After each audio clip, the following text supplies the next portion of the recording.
father is Lord Bracknell. You've never heard of Papa, I suppose. I don't think so. Outside of the family circle, Papa, I'm glad to know is entirely unknown. I think that is quite as it should be. The home seems to me to be the proper sphere for a man, and certainly one of the man begins to neglect his domestic duties. He becomes painfully effeminate, does he not? And I don't want that. It makes men so very attractive. Thusly, Mamma, whose views on education are remarkably strict, has brought me to these truly so excited. It is part of her system. So do you mind my looking at you through my glasses? Oh, not at all, Edward. I'm very fond of you. Look at that.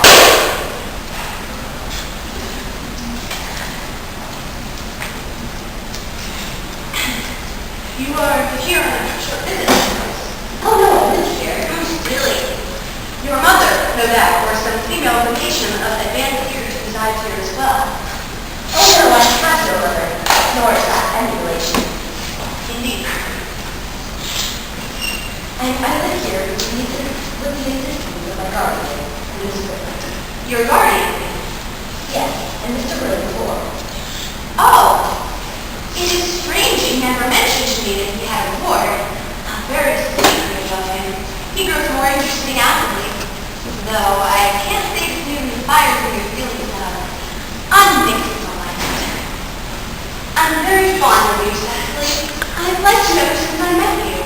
But now that I know you are Mr. Worthing's ward, I feel bound to state that I can't help expressing a wish you were, well, just a little older than you seem to be, and not quite so very alluring in appearance. In fact, if I may speak candidly, Crazy, so I feel that would never quite have anything to say what's well, to speak with perfect candor, Cecily, I wish you were fully 42 and more than usually plain for your age. Ernest has a strong, upright nature. He is a very soul of truth and honor. This loyalty would be as impossible to his deception. But even men of the noblest possible moral character are extremely susceptible to the physical charms of others. Modern, no less than ancient history, provides many most painful examples of what it is I refer to. If it were not so, indeed, this would be quite unreadable. I'm sorry, did you say Ernest? Yes.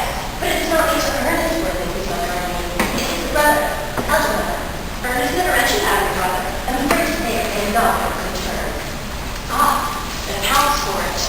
And now that I think of it, I've never heard any man mention his brother. The subject seems distasteful to most men. Actually, it lifts a load from my mind. I was growing almost anxious. It would have been terrible for Cloud to come across a friendship of ours, would it not? Of course, we weren't quite sure, did not Mr. Ernest Worthing, who is your guardian? Quite sure. In fact, I'm going to be his. I beg your pardon. Dear Gwendolyn, there's no reason why I should have it any longer. Our little county newspaper was sure to chronicle that next week. Mr. Ernest Worthing and I are engaged to be married. My darling Cecily, I believe there must be some slight error. Mr. Ernest Worthing is engaged to me. The announcement during the morning post on Saturday. I'm afraid you must be under some misconception. Ernest proposed to me 10 minutes ago. It is certainly very curious, for he proposed to me yesterday afternoon at 5:30. If you care to verify these intentions, do so. I never travel anywhere without my diary. Let's always have something sensational for you in the train. I'm so sorry because of the appointment that I'm in the country. I'm afraid I have a prior Which is just more than I can say, Sir Gwendolyn.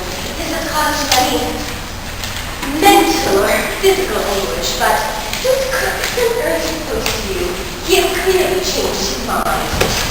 poor fellow has been trapped into any foolish promise. I shall consider it my duty to ask you at once to confirm him. Whatever unfortunate entanglement my dear boy has gotten into, I will be sure never to speak of it after we are married. You allude to me, Cardshow, as an entanglement. You are blushing. On an occasion of this kind, it is more than moral duty to speak one's mind. It becomes a pleasure. Are you such a thing, Sarah, that I attract when I'm in an engagement? When, in time like this, manners do not matter. You should not have another shallow after that. When I say, I call it say. I'm glad to say I've never seen his face before in my life. Thought we were social service and why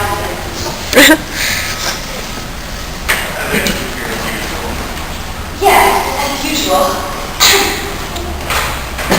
Quite a well-kept garden, Mrs. Carty. So much like it, Peggah. I had no idea there were flowers in the country. Yes, these flowers are coming here, as people are coming.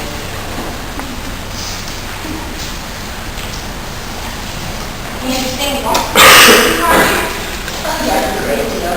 Why, you can talk about it in a point of these counties. I found whatever you like that. Big crap. I sort of like live in a town. Personally, I can't understand how anyone manages to live in the country. Anybody who is, anybody does. The country always bores me. That's what they call agricultural depression, is not? I hear the aristocracy is suffering it at this very moment. Would you like some tea? Yes. Thank you.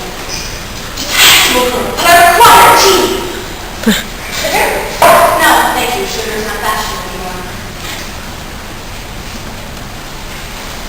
Cake or butter? Bread and butter, please. The cake is very the best household nowadays. Yeah, that's just fair enough.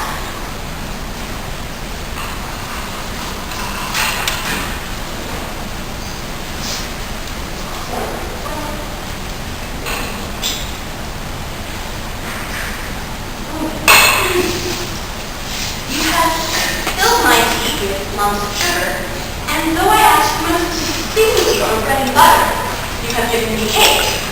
I know for the extraordinary gentleness of my disposition and sweetness of my nature, but I implore you, Miss Carter, you may go too far. Feed my poor innocent boy from